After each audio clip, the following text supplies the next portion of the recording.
Love on പ്ലേറ്റിൻ്റെ മറ്റൊരു വീഡിയോയിലേക്ക് എല്ലാവരെയും സ്വാഗതം ചെയ്യുന്നു.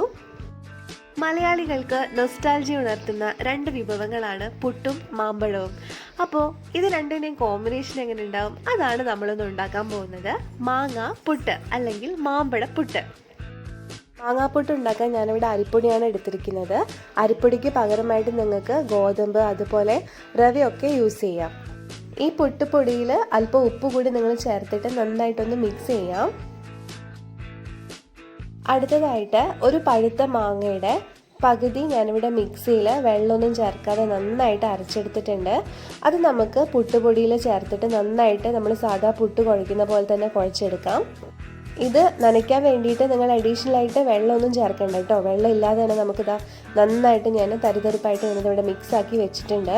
ഇത് നിങ്ങൾക്ക് നല്ല സോഫ്റ്റ് പുട്ട് കിട്ടാൻ വേണ്ടിയിട്ട് ഇത് വെറും ഒരു 2 സെക്കൻഡ് മിക്സിയുടെ ജാറിലൊന്ന് കറക്കി എടുത്താൽ നല്ല സോഫ്റ്റ് പുട്ട് കിട്ടും. അല്ലെങ്കിൽ ഇങ്ങനെ തന്നെ നിങ്ങൾക്ക് ഉണ്ടാക്കാം. ഇനി സാധാരണ നമ്മൾ പുട്ട് എങ്ങനെയാണോ ചുടുന്നത് അതുപോലെ തന്നെ ചില്ലിട്ടിട്ടുണ്ട്. അതിനുശേഷം ഞാനിവിടെ അല്പം തേങ്ങ ചേർത്തു. ഇനി നമുക്ക് ഈ മാങ്ങ പുട്ടുപൊടി നമുക്ക് ഇതിലോട്ടേക്ക് ചേർക്കാം.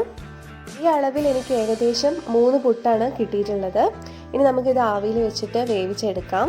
നമുക്ക് മറ്റൊരു ഷേപ്പിൽ കൂടി ചൂടാം. അതായത് സ്റ്റീലിൻ്റെ ഗ്ലാസ്സിൽ അല്പം തേങ്ങ ഇട്ടിട്ടുണ്ട്. നമ്മുടെ പുട്ടുപൊടി ചേർത്തിട്ടൊന്ന് പ്രസ് ചെയ്ത് വെച്ച് കൊടുക്കാം. അതിനുശേഷം നമുക്ക് ഒരു സ്റ്റീലിൻ്റെ പ്ലേറ്റിലോട്ടേക്ക് ഒന്ന് കമഴ്ത്തി വെക്കാം. എന്നിട്ട് ഈ സ്റ്റീലിൻ്റെ പ്ലേറ്റ് ആവി വരുന്ന നമ്മളുടെ ഇഡ്ഡലി ചെമ്പൊക്കെ ഉണ്ടല്ലോ അതിന് മുകളിൽ വെക്കാം. അല്ലെങ്കിൽ നിങ്ങൾക്ക് ഇഡ്ഡലി തട്ടിൽ നിങ്ങൾക്കിത് വെക്കാം. അപ്പോൾ അങ്ങനെ ഒന്ന് കമഴ്ത്തി വെച്ച് കഴിഞ്ഞാൽ നമ്മൾ അനക്കാതെ തന്നെ ശ്രദ്ധിച്ചിട്ട് ഒന്ന് ആവി എടുത്തു കഴിഞ്ഞാൽ വേറൊരു ഷേപ്പിലുള്ള ഒരു പുട്ട് നമുക്ക് കിട്ടി. അപ്പോൾ 2 തരത്തിലും ഞാനിവിടെ ചെയ്തിട്ടുണ്ട്. ആവി ഒന്ന് കയറി കഴിഞ്ഞാൽ നമ്മുടെ ചൂട് പുട്ട് റെഡി ആയിട്ടുണ്ട്. ഇത് മാങ്ങാപ്പുട്ട് കണ്ടല്ലോ, നല്ല മഞ്ഞ കളറുള്ള മാങ്ങാപ്പുട്ട് ഉണ്ടാക്കുമ്പോൾ നിങ്ങൾ നല്ല ഫ്ലേവറുള്ള മാങ്ങ തന്നെ വാങ്ങാൻ ശ്രമിക്കുക. എന്നാൽ അടിപൊളി പുട്ടായിരിക്കും നമുക്ക് കിട്ടുക. ഈ മാങ്ങാപ്പുട്ട് നിങ്ങൾക്ക് പഞ്ചസാര ചേർത്ത് കഴിക്കാം, അതുപോലെ കടലക്കറി, ചെറുപയർ കറി. അപ്പോൾ ഇതിൻ്റെയൊക്കെ കൂടെ നല്ലൊരു കോമ്പിനേഷൻ ആവും ഈ ഒരു മാങ്ങാപ്പുട്ട്.